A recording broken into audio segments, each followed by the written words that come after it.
তো এই ওমর রাদিয়াল্লাহু তাআলা আনহু একদিন নবীজির দরবারে আসছেন। কোথায় আসছেন? আব্দুল্লাহ বিন হিশাম রাদিয়াল্লাহু তাআলা আনহু বলেন, ওমর রাদিয়াল্লাহু তাআলা আনহু যখন নবীজির দরবারে আসছেন, নবীজি এইভাবে হাত ধরছেন। বেয়াদবি মাফ করবেন হুজুর, নবীজি এইভাবে হাত ধরছেন। কার হাত ধরছেন? ওমর রাদিয়াল্লাহু তাআলা আনহুর। সাহাবায়ে কেরামরা বসা। আব্দুল্লাহ বিন হিশাম রাদিয়াল্লাহু তাআলা আনহু বর্ণনা করেন, নবীজি হাত ধরছেন। ওমর রাদিয়াল্লাহু তাআলা আনহু তৎক্ষণাৎ বলে উঠলেন, হুজুর, আমি আমার জীবন ব্যতীত পার্থিব জগৎ অর্থাৎ গোটা জগতের মধ্যে যত নাজ নেয়ামত অন্যান্য যা কিছু আছে, আমার জীবন বাদে বাকি সব কিছুর চেয়ে আপনারে বেশি ভালোবাসি। আর একটু জোরে বলেন হুজুর। শুধুমাত্র জীবন ব্যতীত বাকি সব থেকে, স্ত্রী বলেন, নিজের মা বলেন, বাবা বলেন, সম্পদ বলেন, আমার সব কিছুর থেকে আপনারে বেশি ভালোবাসি, তবে জীবনটারে আমি একটু বেশি ভালোবাসি। নবীজি বললেন, না ওমর, তুমি যেই সূত্রে আমাকে ভালোবাসার কথা বলেছো এতে ভালোবাসা পূর্ণ হয় নাই। কারণ তুমি যতক্ষণ পর্যন্ত নিজের দিলের চেয়ে, নিজের আত্মার চেয়ে আমাকে বেশি মহব্বত না করতে পারবে, ততক্ষণ পর্যন্ত তুমি পূর্ণ মুমিন হতে পারবে না। সুবহানাল্লাহ বলেন। তাহলে নবীজিকে ভালোবাসতে হবে নিজের আত্মার চেয়েও বেশি। কথা বলেন। প্রমাণ সাহাবায়ে কেরামরা দিছেন না? ওমর রাদিয়াল্লাহু তাআলা সঙ্গে সঙ্গে বললেন, হুজুর, আল্লাহর কসম, এখন থেকে আমি আমার নিজের জীবনের চেয়ে আপনারে বেশি ভালোবাসি। সুবহানাল্লাহ বলেন। নবীজি খুশি হয়ে গেলেন। নবীজি বললেন, ওমর, এখন তোমার ঈমানটা পরিপূর্ণ হয়েছে। সুবহানাল্লাহ বলেন। আমার ভাইরা, এই ওমর রাদিয়াল্লাহু তাআলা আনহু হিমস নগরের গভর্নর হিসেবে ওমর রাদিয়াল্লাহু তাআলা আনহু সাইদ বিন আমের রাদিয়াল্লাহু তাআলা আনহুকে নিযুক্ত করলেন। কিছুদিন পরে হিমসনগর থেকে একটা প্রতিনিধি দল মদিনা শরীফে খলিফা ওমর রাদিয়াল্লাহু তাআলা আনহুর সঙ্গে সাক্ষাৎ করতে আসলেন। আপনাদের কষ্ট হচ্ছে না তো? আর একটু সময় চলবে? বলেন, আর একটু সময় চলবে? আমি সামনে ঘড়িটা রাখি, দেখি হুজুর আমাকে যেই সময়ের কথা বলছেন এর মধ্যেই আমাদের আলোচনা শেষ করা যায় কিনা। আমার ভাইয়েরা, একটা প্রতিনিধি দল মদিনা শরীফে আসছে। ওমর রাদিয়াল্লাহু তাআলা আনহু অর্ধজাহানের বাদশা। সুবহানাল্লাহ বলেন। নবীজি বলছেন, আমার পরে যদি কেউ নবী হতো তাহলে সে অবশ্যই নবী হতো। ওমর রাদিয়াল্লাহু তাআলা আনহু নবী হতেন। আমার পরে যদি আর আমার উম্মতের মাঝে কোনো ব্যক্তি নবী হতেন, লাকানা ওমর, লাউ কানা নাবিয়্যুন বাদি লাকানা ওমর, আমার পরে যদি কেউ নবী হতো সে অবশ্যই ওমর হতেন। সুবহানাল্লাহ বলেন। তো সেই ওমর রাদিয়াল্লাহু তাআলা আনহুর কাছে দেখা করতে আসছেন হিমসনগর থেকে একটা প্রতিনিধি দল। সাইদ বিন আমের রাদিয়াল্লাহু তাআলা আনহুর সেই হিমসনগর থেকে প্রতিনিধি দল আসছে। ওমর রাদিয়াল্লাহু তাআলা কোমল মনের মানুষ, আসলে তিনি অনেক রাগী মনের মানুষ, খুব গরম মেজাজের মানুষ। নবীজি বলছেন, আনা মাদিনাতুশ শুজাআ ওয়া উমারু বাবুহা, আমি হলাম কঠোরতার শহর, আর সেই শহরের দরজা হযরত ওমর রাদিয়াল্লাহু তাআলা আনহু। সুবহানাল্লাহ বলেন। তো ওমর রাদিয়াল্লাহু তাআলা আনহু এত কঠোর মেজাজের মানুষ, তার কাছে দেখা করতে আসছেন।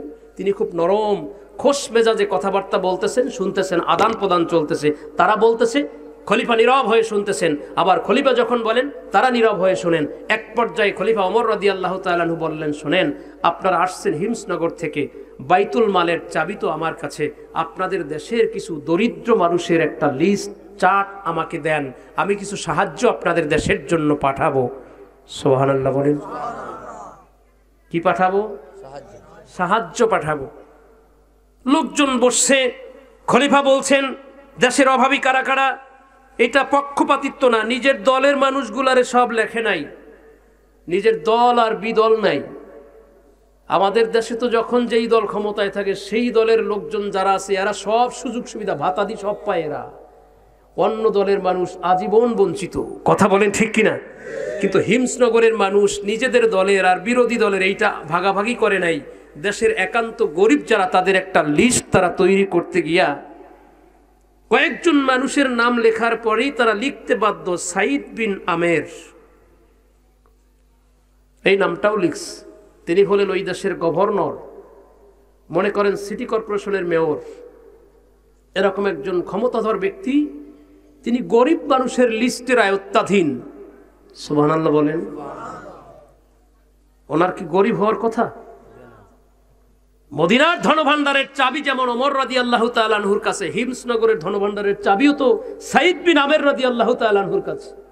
গরিবদের মাঝে তিনি দান খয়রাত করেন, বিলি বন্টন করেন, সব দায়িত্ব তার হাতে, অথচ তিনি নিজে একজন দরিদ্র প্রকৃত মানুষের জীবন যাপন করেন, কষ্টে চলেন। লিস্টের মধ্যে নাম ফাইনাল করে হিমসনগরের সেই লিস্ট ওমর রাদিয়াল্লাহু তাআলা আনহুর কাছে এরকম একটা নামের তালিকা ওমর রাদিয়াল্লাহু তাআলা আনহুর কাছে দিয়েছেন। হযরতে ওমর রাদিয়াল্লাহু তাআলা আনহু নামের তালিকাগুলো পড়া শুরু করছেন, 1 2 3 4 5 6 এরকম পড়তে পড়তে দেখে সাইদ বিন আমের। আমরা সাহাবীদের নাম শুনলে বলি রাদিয়াল্লাহু তাআলা আনহু, তো সাইদ বিন আমের রাদিয়াল্লাহু তাআলা আনহুর নামটাও লিস্টের মধ্যে আছে। তিনি গরিব মানুষের আয়ত্তাধীন। ওমর রাদিয়াল্লাহু তাআলা আনহু এই জায়গায় আসার পরে মনে করে নেন মাওলানা নূরে আলম সিদ্দিকী সাহেবের নামটা যেখানে পোস্টারে এইরকম একটা পয়েন্টে আইসা নামটা লিখছে, অথবা নূরে আলম সিদ্দিকী সাহেবের নামটা না থাকলে আমার নামটা ধরে নেন, যার হোক একজনের নাম, মাঝখানে তো আমরা আছি পোস্টারে। এই জন্য বললাম যে এইরকম একটা জায়গায় এসা যখন দেখছে ওমর রাদিয়াল্লাহু তাআলা সাইদ বিন আমের, আরে সাইদ বিন আমেরকেই তো আমি হিমসের গভর্নর নিযুক্ত করলাম, এই সাইদ বিন আমের কি হিমসের গভর্নর নাকি? বারবার নামটা পড়তেছেন, চোখ বড় হয়ে গেছে। জিজ্ঞাসা করলেন প্রতিনিধি দলের কাছে যে খলিফা ওমরের দেখতেছে মুখটা কালো হয়ে গেছে, সাইদ বিন আমের, সাইদ বিন আমের কে এই ব্যক্তি? প্রশ্ন হয় মনের ভিতরে বারবার, এই নামে তো আমি গভর্নর নিযুক্ত করেছি, তাহলে গভর্নরে কি দরিদ্র মানুষের মধ্যে আয়ত্তাধীন কিনা? প্রশ্ন মনের ভিতরে বারবার, যেই নামটা কি সেই নাম ওয়ালা ব্যক্তি কিনা? জিজ্ঞাসা করলেন আপনাদের এখানে একটা নাম দেখি সাইদ বিন আমের, এ ব্যক্তিকে, এর পরিচয় কি? বললেন হুজুর ইনি আমাদের মহামান্য, আমাদের সম্মানিত গভর্নর মহোদয়। আল্লাহু আকবার, সুবহানাল্লাহ বলেন। ওমর রাদিয়াল্লাহু তাআলা মুহূর্তের মধ্যেই চোখ দুটো লাল হয়ে গেল। আমি যাকে গভর্নর বানায় দিলাম, কষ্টে জীবন যাপন করে, এত কষ্ট। ওমর রাদিয়াল্লাহু তাআলা চোখ থেকে অনবরত পানিগুলো ঝরতে শুরু করলো, বৃষ্টির মতো পানি ছাড়া শুরু করলো। হযরত ওমর রাদিয়াল্লাহু তাআলা নামটাকে বারবার পড়তেছেন আর বলতেছেন, সত্যি আপনাদের গভর্নর দরিদ্র মানুষ, সে অভাবী মানুষ। সবাই এক বাক্যে বলে উঠলেন, হুজুর আল্লাহর কসম খেয়ে বলি, আমরা নামের তালিকা যে করেছি এই মানুষগুলো সবার চেয়ে আমাদের দেশের গভর্নর হলো সবচেয়ে বেশি দরিদ্র,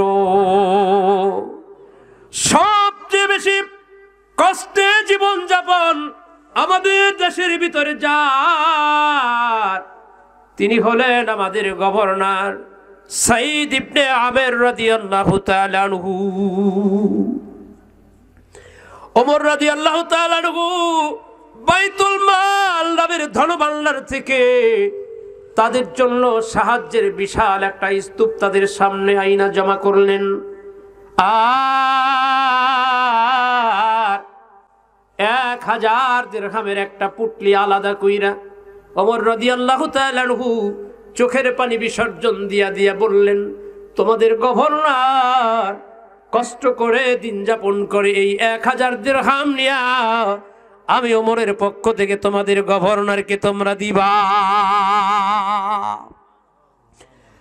আমার ভাই, এই 1000 দিরহাম নিয়া প্রতিনিধি দল হিমসনগরে যখন পুষলেন, যার নামে যেই বরাদ্দ আছে তার নামে সেই বরাদ্দগুলো তারা দেখা দেখা ওই বাড়িগুলোতে বরাদ্দগুলো পৌঁছায় দিলে।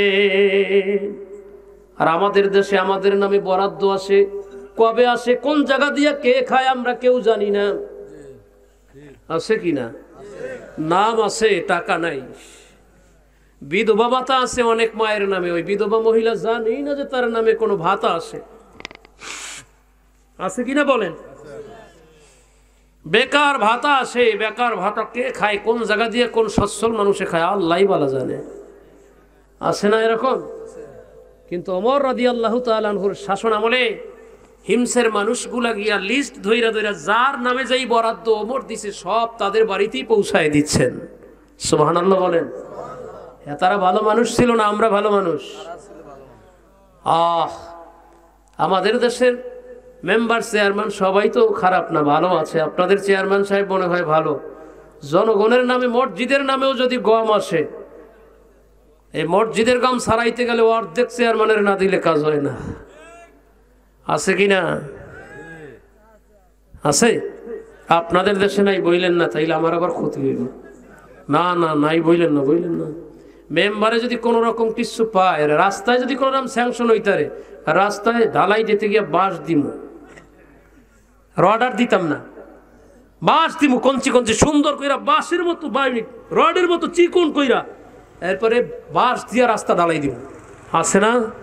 মাঝে মাঝে দেখা যায় না, জনগণের অধিকার নষ্ট করলে কিয়ামতের ময়দানে আল্লাহ তো তারে ছাইরা দিবে, সালাম দিবে নাকি?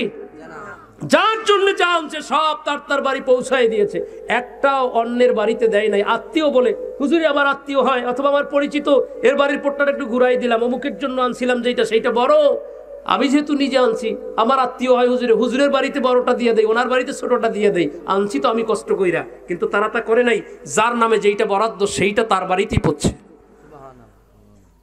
আর গভর্নরের বাড়িতে পড়ছে একটা পার্সোনাল প্যাকেট 1000, সুবহানাল্লাহ বলেন। প্যাকেটটা পাইয়ে, পার্সোনাল প্যাকেট পাইয়ে গভর্নরের খুশি হওয়ার কথা কিনা?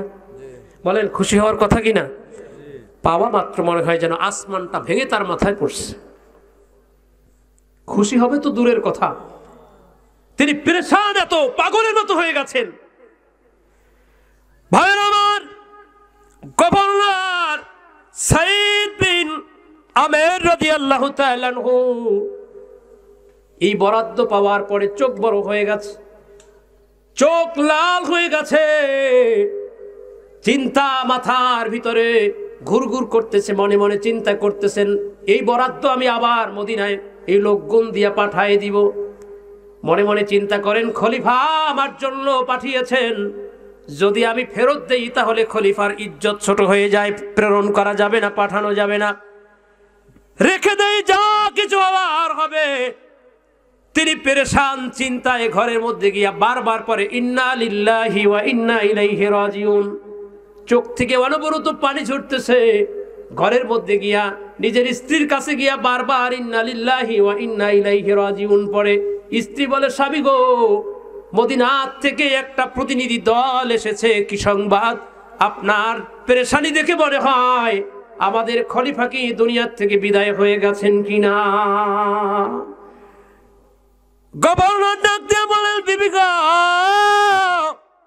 খলিফা ইন্তেকাল করলে তাতে আমাদের জন্য যেই পরিমাণ পেরেশানি ছিল তার চেয়ে অনেক বড় একটা বোঝা আমার মাথায় খলিফা চাপায় দিয়েছে।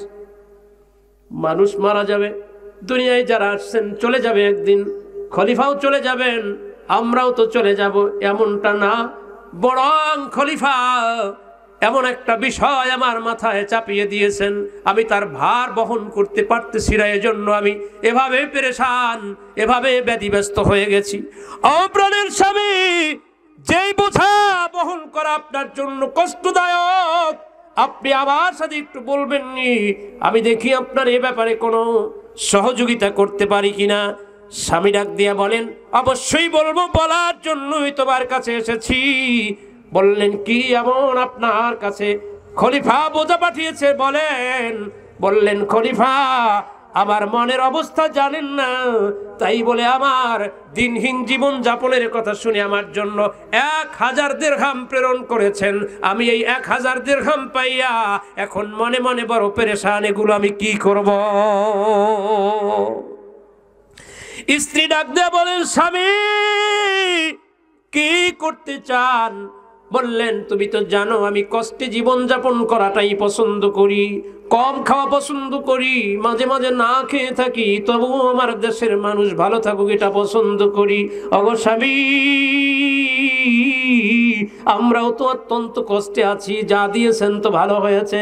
বললেন, বিবি গো, তোমার মুখ থেকে এমন কথা আমি কামনা করি নাই, তাহলে কি করবেন? এগুলো আমি ভাই হিমসনগরের যারা গরিব মানুষ, আমি 1000 দিরহাম সম্পূর্ণটাই দান করতে চাই, যদি তোমার কোনো দাবি না থাকে আমি দান করব। স্ত্রী ডাক দেয়া বলেন, স্বামী গো, আমার ভুল হয়ে গেছে, আপনার সাথে এতদিন চলার পরেও বুঝতে পারি নাই পরিপূর্ণ আপনার মনোবাঞ্ছা। ওগো স্বামী, আমি আপনার কাজে সহযোগিতা করব, আপনি দান করলে আমিও সাথে থাইকা এগুলো দান করে করে মানুষের কাছে বিলাই দিব।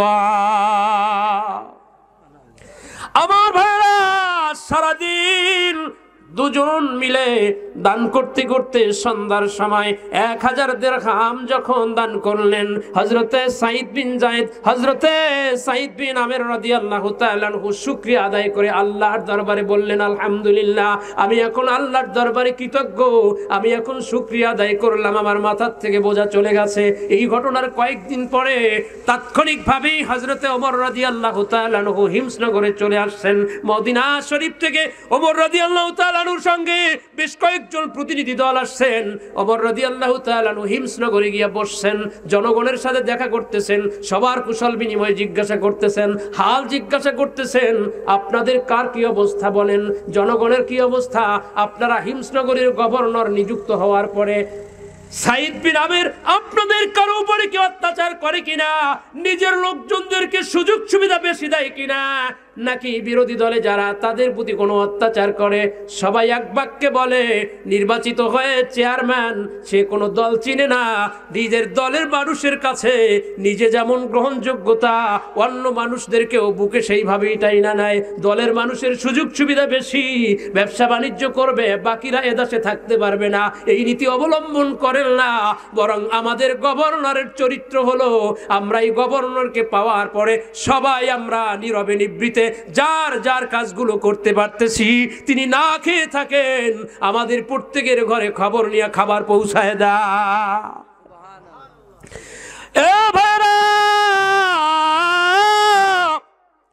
হযরতে সাঈদ বিন আমের রাদিয়াল্লাহু তাআলা আনহু এমনি ভাবে যখন এই কার্যক্রমগুলো পরিচালনা করছেন, ওমর রাদিয়াল্লাহু তাআলা আনহু শুনে তার মুখটা হাসি উজ্জ্বল। ওমর রাদিয়াল্লাহু তাআলা আনহু বললেন, বুঝলাম গভর্নরের প্রশংসা তো অনেক করলেন, ভালো, আলহামদুলিল্লাহ, তার বিরুদ্ধে আপনাদের কোনো নালিশ আছে কিনা, অভিযোগ আছে কিনা, খারাপ কোনো দিকও আছে কিনা? ভয়তে হয়তো বলবেন না, নির্ভয়ে আপনাদেরকে অভয় দিচ্ছি, যদি তার বিরুদ্ধে কোনো অভিযোগ থাকে নির্ভয়ে আজ আমাকে বলবেন, আমি তার ব্যবস্থা নিব। সুবহানাল্লাহ বলেন।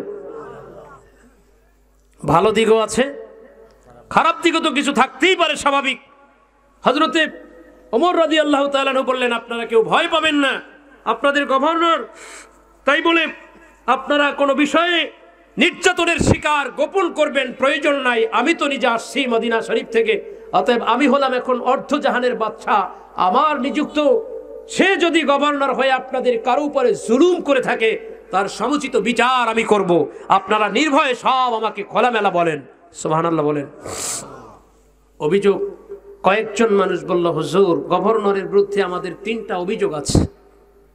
এত প্রশংসা, এত প্রশংসা যার, যিনি না খেয়ে মানুষকে খাওয়ান, যিনি মানুষের ব্যবসা বাণিজ্যে কোনো ধরনের কোনো বাধা দেন না, যার যার অবস্থানে সে থেকে নিজের অবস্থা গুছায় নিচ্ছে, রাতে দরজা খোলা অবস্থায় ঘুমালেও কেউ কারো ঘরের দিকে ফিরে তাকায় না, এত যার শাসন আমলে আমরা নীরবে নিবৃতে আছি, সেই মানুষটার বিরুদ্ধে আবার 3টা অভিযোগ। ওমর রাদিয়াল্লাহু তাআলা চোখ বড় হয়ে গেছে, 3টা অভিযোগ, না জানি তার বিরুদ্ধে কোন ধরনের অভিযোগ।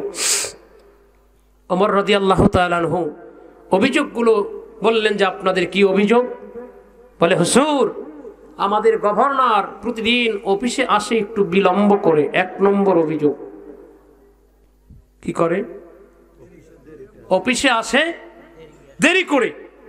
মৌলানা নূরে আলম সিদ্দিকী সাহেব একটা মাদ্রাসার আরবি প্রভাষক, আরবি লেকচারার, 1 দিন 2 দিন ওজোর থাকতে পারে, যেতে দেরি হয়েছে, কিন্তু প্রতিদিনই যদি বিলম্বে তার মাদ্রাসায় প্রথম ঘন্টা, আধা ঘন্টা অথবা 35 মিনিট 40 মিনিটের, সে যদি প্রতিদিনই নিয়মিত 30 মিনিট যাইতে বিলম্ব করে, আর 30 মিনিটের পরে হয়তো আর 10 মিনিট থাকে, 40 মিনিট প্রথম ঘন্টা হলে, তাহলে এইটা কি অফিস তার প্রিন্সিপাল মাইনা নিবে?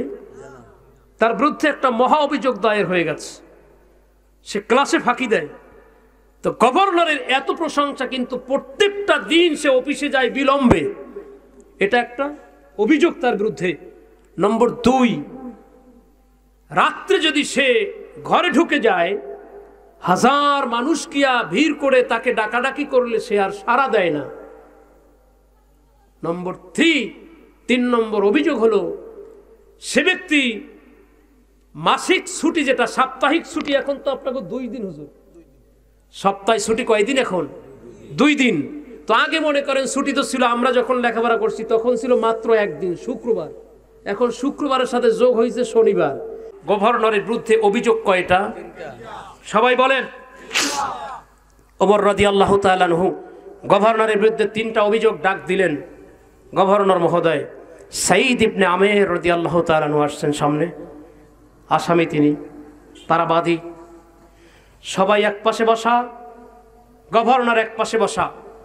ওমর রাদিয়াল্লাহু তাআলা আনহু আজকে বিচারক, যে আপনার বিরুদ্ধে সব মানুষের অনেক ধরনের আপনার প্রশংসা শুনলাম, অনেক কথাই শুনলাম, কিন্তু আপনার বিরুদ্ধে 3টা অভিযোগ পেয়েছি। এই 3টা অভিযোগ খণ্ডনের জন্য আপনি প্রস্তুতি নেন। ওমর রাদিয়াল্লাহু তাআলা আনহু যখন কথাটা বললেন, সাঈদ বিন আমের রাদিয়াল্লাহু তাআলা আনহু মাথাটা নিচের দিকে ঝুঁকাই দিলেন। সুবহানাল্লাহ বলেন। বললেন, হুজুর আমার বিরুদ্ধে অভিযোগ যা আপনি বলেন, অভিযোগ 1 নম্বর, আপনি প্রত্যেক দিন অফিসে আসেন কিছুটা বিলম্ব করে। 10টায় অফিস, আসেন 10:30টায়, অথবা 9টায় আসেন 9:30টায়, 8টায় 8:30টায়। প্রতিদিন আপনি কিছু সময় বিলম্ব করে অফিসে আসেন। এটা আপনার বিরুদ্ধে একটা অভিযোগ।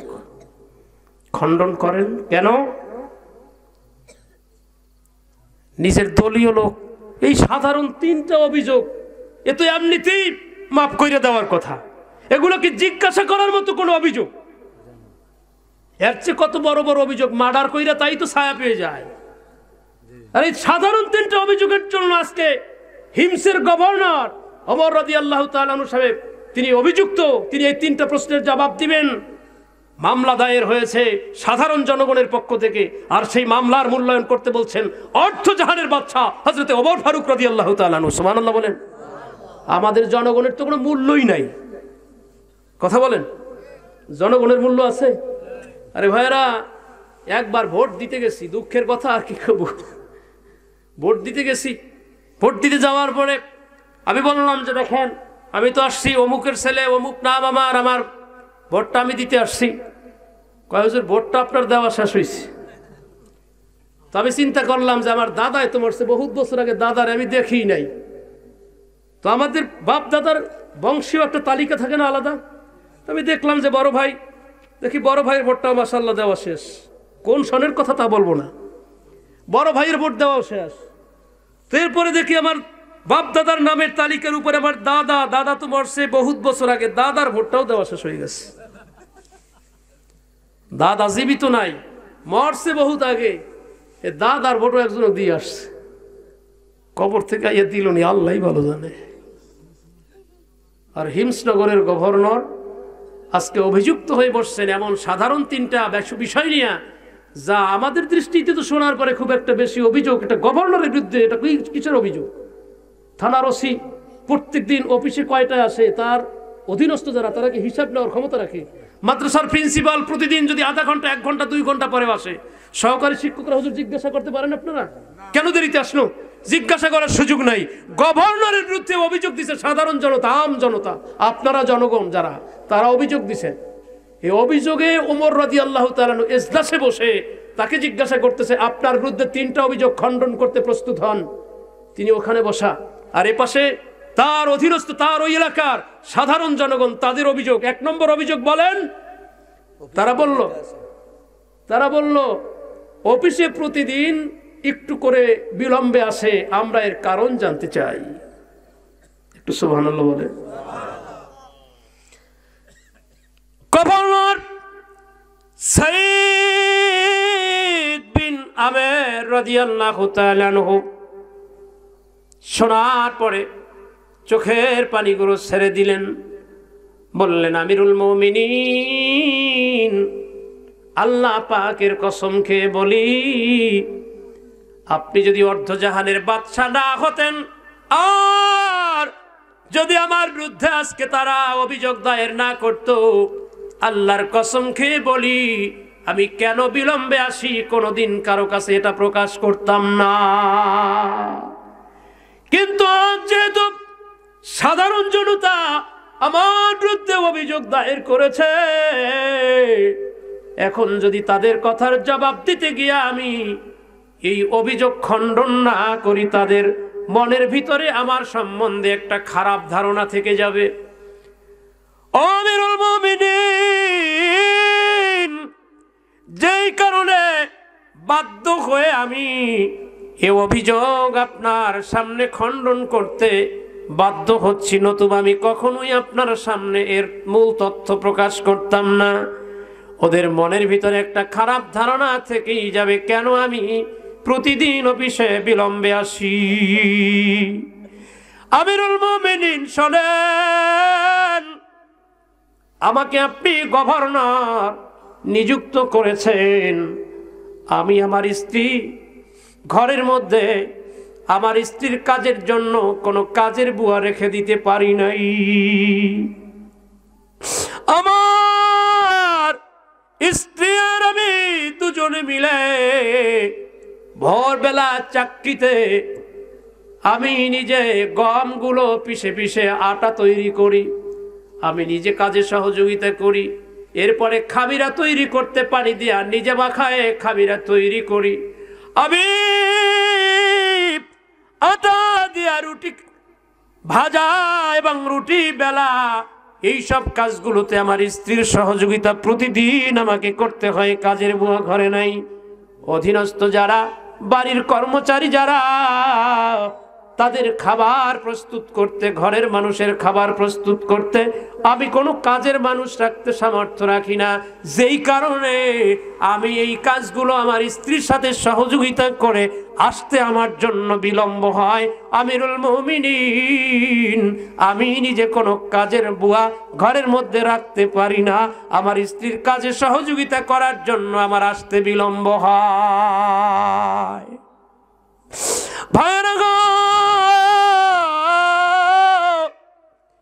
ওমর রাদিয়াল্লাহু তাআলা আনহু, আমির রাদিয়াল্লাহু তাআলা আনহুর কথাগুলো শুনে যেন চোখ থেকে পানিগুলো অনবরত ঝরতেছে।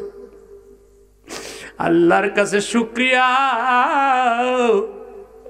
আমি একজন গভর্নর নিযুক্ত করতে পেরেছি, এমন গভর্নর যিনি নিজে এত একটা বিশাল রাজ্যের ক্ষমতাধর হওয়া সত্ত্বেও নিজের ঘরের মধ্যে একজন কাজের মানুষ রাখার পর্যন্ত সামর্থ্য রাখে না। নিজের ঘরের কাজ নিজেকে করতে হচ্ছে, এত কষ্টে জীবন যাপন করে। এ মুসলমান ভাইরা,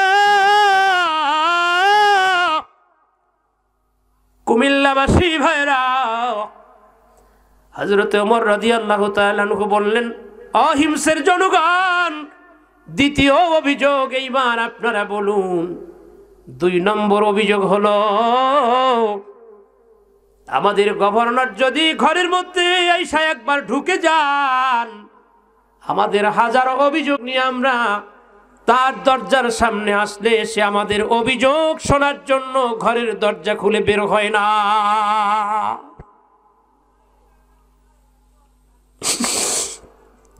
সাইদ বিন উমর রাদিয়াল্লাহু তাআলা আনহু ডাক দিয়ে বলেন, আমিরুল মুমিনিন, প্রথম প্রশ্নের জবাবের চেয়ে এই প্রশ্নের জবাবটা আরো বেশি গুপ্ত ব্যাপার। এটা অবশ্যই ফাঁস করতাম না, বলতাম না, কিন্তু আপনার সামনে আমাকে অভিযুক্ত করে জানতে চাওয়া হয়েছে বিদায় আমি না বলে পারতেছি না। আমিরুল মুমিনিন শোনেন, খলিফাতুল মুসলিমিন, আমি 24টা ঘন্টারে 2টা ভাগে ভাগ করে নিয়েছি। 1 নম্বর ভাগ সারাটা দিন আমি আমার অঞ্চলের জনগণের জন্য সুপর্দ করে দিয়েছি। জনগণের সেবায় তাদের অভিযোগ, তাদের অনুযোগ যা আছে এগুলো শোনার জন্য আমি বরাদ্দ দিয়েছি। আমি জনগণের অভিযোগ শুনি, জনগণের মন্তব্য শুনি। তাদের কোনো অভিযোগ থাকলে আমাকে তারা এসে বলেন, তাদের কোনো বিচার ফয়সালা থাকলে আমার কাছ থেকে এসে সুষ্ঠু সমাধান নিয়ে যান। আর একটা সময়, অর্থাৎ অফিস বন্ধ করে আমি বাড়িতে যাওয়ার পরে আমি এই সময়টা, রাতের পুরো সময়টা আমার সৃষ্টিকর্তা আল্লাহর জন্য বরাদ্দ করে দিয়েছি। আমিরুল মুমিনিন,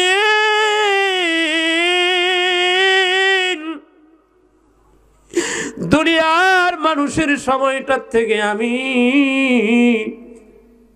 দুনিয়ার মানুষের সময় পর্যাপ্ত পরিমাণেই দেই। আমি যে আসে, আমি দল চিনি না, নিজের দল চিনি না, বিরোধী দল চিনি না, আমি কাছের চিনি না, দূরের চিনি না, আত্মীয় চিনি না, অনাত্মীয় চিনি না। যে ব্যক্তি যেই অভিযোগ নিয়ে আসে আমি তার সেই অভিযোগ পূরণের জন্য যা বলা লাগে, যা করা লাগে তাই করে দেই হুজুর। কিন্তু আমি যখন গভীর রাতে আমার মাওলার কুদরতি কদমে সেজদায় পড়ে যাই, দুনিয়ার মানুষটা আমার ডাকলেও আমি দুনিয়ার মানুষের ডাকে সাড়া দেই না। একটা ভাগ আমি আমার আল্লাহর জন্য বরাদ্দ করেছি, আমি ওই ভাগের জন্য দুনিয়ার মানুষকে কোনো অংশ দেই না। কারণ আমার নবী বলে দিয়েছেন, সালাতুল লাইলি খায়রুম মিনাদ দুনিয়া ওয়া মা ফিহা। মুমিনের রাতের 2 রাকাত নামাজ আল্লাহর কাছে এত প্রিয়, আল্লাহর কাছে 2 রাকাত মুমিনের রাতের নামাজ হলো আসমান জমিন আর এর মাঝে আল্লাহ যা সৃষ্টি করেছেন তার চেয়ে উত্তম। আমিরুল মুমিনিন, খলিফাতুল মুসলিমিন, আমি এই কারণে রাতের অংশ আমার আল্লাহর জন্য বরাদ্দ করেছি। আমার আল্লাহর অংশ থেকে দুনিয়ার কোনো মানুষ হাজারো ডাকলেও আমি তাদেরকে তার থেকে ভাগ দেই না। প্রশ্ন কয়টা হলো? 3 নম্বর প্রশ্ন। জোর যারা প্রশ্নগুলো তুলেছেন, অভিযোগ দায়ের করেছেন, জবাব যা পাচ্ছেন, তাতে কি তারা যেই মুভমেন্ট নিয়ে অভিযোগগুলো দায়ের করছিলেন সেই মুভমেন্টে তাদের মনোভাব এখন আর আছে? উত্তরগুলো এত সুন্দর, কিসের অভাব? তোর গভর্নর মানুষ, বাড়িতে কাজের মানুষ থাকবে, আমলা কামলা কত থাকবে, দারোয়ান থাকবে 20 জন অন্তত, আর সামসার তো কথাই না। ওর বাবা, চেয়ারম্যান সাহেব আছে বাড়ির মধ্যে, কয় নাই বাড়িতে, বাড়িতে আছে তারপরে কয় নাই বাড়িতে। কারণ ওই যে জনগণ আসছে কথা বলবে, অভাব অভিযোগ নিয়ে আসছে, কয় নাই সারে বাড়ি নাই, সারে বইলা দিছে না আমি বাড়িতে আছি বলবো না। আছে কিনা বলেন? বাড়িতে থাকা অবস্থায় বলে নাই বাড়িতে, এটা কি সত্য হইল না মিথ্যা হইল? মিথ্যা কথা বলা তো কথায় কথায় জায়েজ আছে, জায়েজ আছে। অভিযোগ কয়টা পাইলেন? কয়টা? অভিযোগের উত্তরে গভর্নর যা বলছে তাতে অভিযুক্ত ব্যক্তি যারা, অভিযোগ দায়েরকারী যারা, তাদের চিন্তা চেতনায় পরিবর্তন একটু হলেও আসছে কিনা? খলিফা ওমর রাদিয়াল্লাহু তাআলা আনহু অভিযোগ শুনি প্রথম দিকে তো ঘাবড়ায় গেছিলেন, আমার গভর্নরের বিরুদ্ধে না জানি কোন ধরনের অভিযোগ, উত্তরগুলো শুই না কলিজাটা ভরে যাচ্ছে। 3 নম্বর অভিযোগ। কয় নম্বর? শেষ, লাস্ট। কি অভিযোগ? সপ্তাহে ছুটি একদিন ভোগ করে, বাড়তি একদিন, অথবা মাসে, টোটাল মাসের ভিতরে একদিন বাড়তি ছুটি কাটায়। কারণ কি? শেষ অভিযোগ, সপ্তাহে ছুটি একদিন বেশি কাটায়, অথবা পুরো মাসের মধ্যে একদিন অতিরিক্ত ছুটি কাটায়। আমরা কারণ জানতে চাই। 3 নম্বর অভিযোগ হলো আমিরুল মুমিনিনের সামনে যখন 3 নম্বর অভিযোগ জনগণ দায়ের করলো, আমিরুল মুমিনিন একদিন ছুটি ভোগ করে বেশি, আমরা জবাব জানতে চাই। বললেন আমিরুল মুমিনিন, এইটার জবাবও আপনার কাছে আমি বলতাম না, কিন্তু শোনেন, 3 দিনের একদিন অতিরিক্ত ভোগ করি আমি এই জন্য, আমার গায়ের পোশাকটা একটু মোটা কাপড়। কি কাপড় বলেন? কি কাপড়? হুজুরের দেয়া উদাহরণ দেওয়া খুব সহজ।